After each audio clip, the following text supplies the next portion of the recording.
45 years is a pretty long time, but now Indian Prime Minister Narendra Modi is visiting Poland, and we have with us Vice Foreign Minister Władysław Bartoszewski. Thank you for joining us. So first of all, I would like to ask you, how big is this occasion, an Indian Prime Minister visiting Poland, a full independent Poland for the first time, and what are your expectations from this visit? It's a very important for us because Mr. Modi, who's been re-elected for the third time as Prime Minister of the largest democracy in the world, is coming to see us for the first time since Poland became independent and democratic. And in 1989, 1990, and it's a country which is slowly rebuilding itself from the years of communism. Now we are the 21st largest economy in the world, and India is of course the fifth and soon to become the fourth or even the third, according to the Prime Minister. And we want to cooperate more closely because we've got very many links. We established diplomatic relations 70 years ago, and we never had any problems. It has to be emphasized, we never had any quarrels, problems, or disagreements between India and Poland in 70 years. And it's time to build on it and move forward. And we would like to create a strategic partnership with India, which would encompass all spheres of life and business to get closer. Okay, so last visit of any Indian Prime Minister was 1979.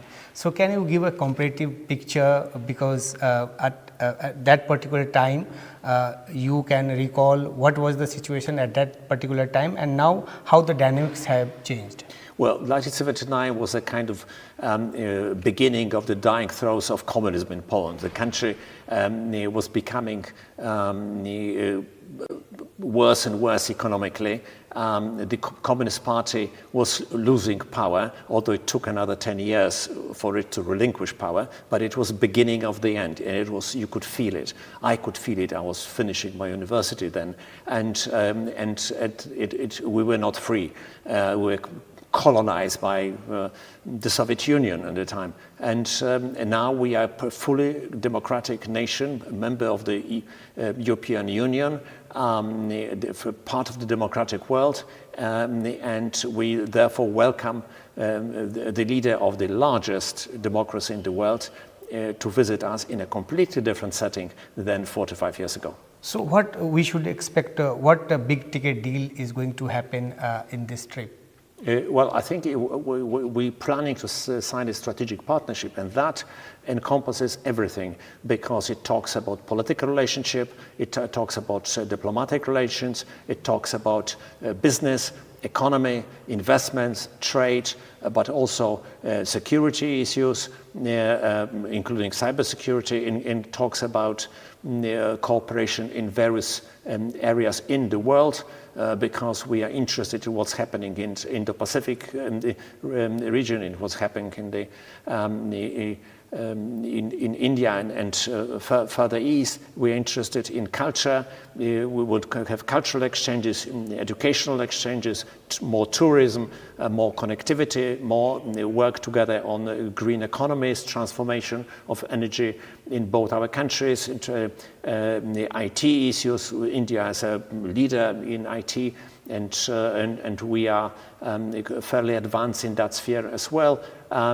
So there are very many topics we want to start dealing with, preceding Poland taking over the presidency of the European Union. That is going to happen January, next year. which will happen on 1st of January 2025 for 6 months.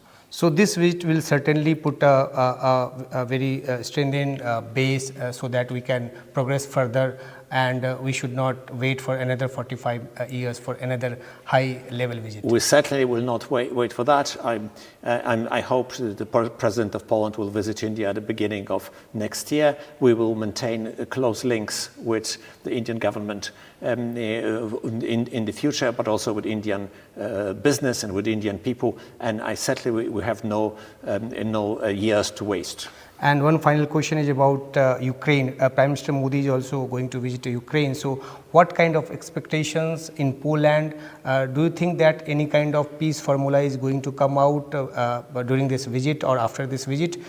What kind of role you want India to play when it comes to Ukraine-Russia war? I think the peace will come when the Russian forces leave the Ukrainian soil.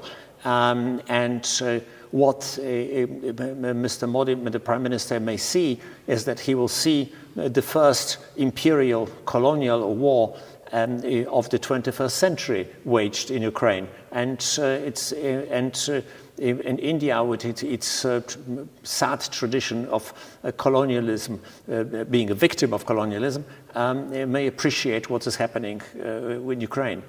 So when Prime Minister Modi visited Russia, there were a lot of questions raised by many European countries. So after the visit of Prime Minister Modi to Ukraine, do you think that all those questions will subside and there will be no issue, no doubt in any country's mind that India's approach towards the peace process is very honest, and Prime Minister Modi trying hard to, the way he already said to President Putin that this is not the era of war and solution cannot be found in battle zone. So with this approach, do you think that Prime Minister Modi would be able to deliver something on peace front? Well, on the peace front, I think the only person who can deliver is Mr. Putin.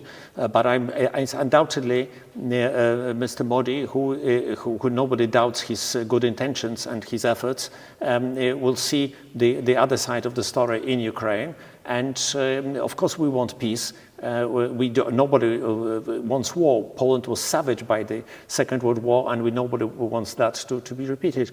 And India was for very many decades a non-aligned, for the last 75 years, a non-aligned country, and not encourages a war. Although you have had your share of wars as well. So sometimes there are things beyond your control. No, I think it's very good that Mr. Modi, as Prime Minister, will visit Ukraine and see for himself firsthand what the situation is over there.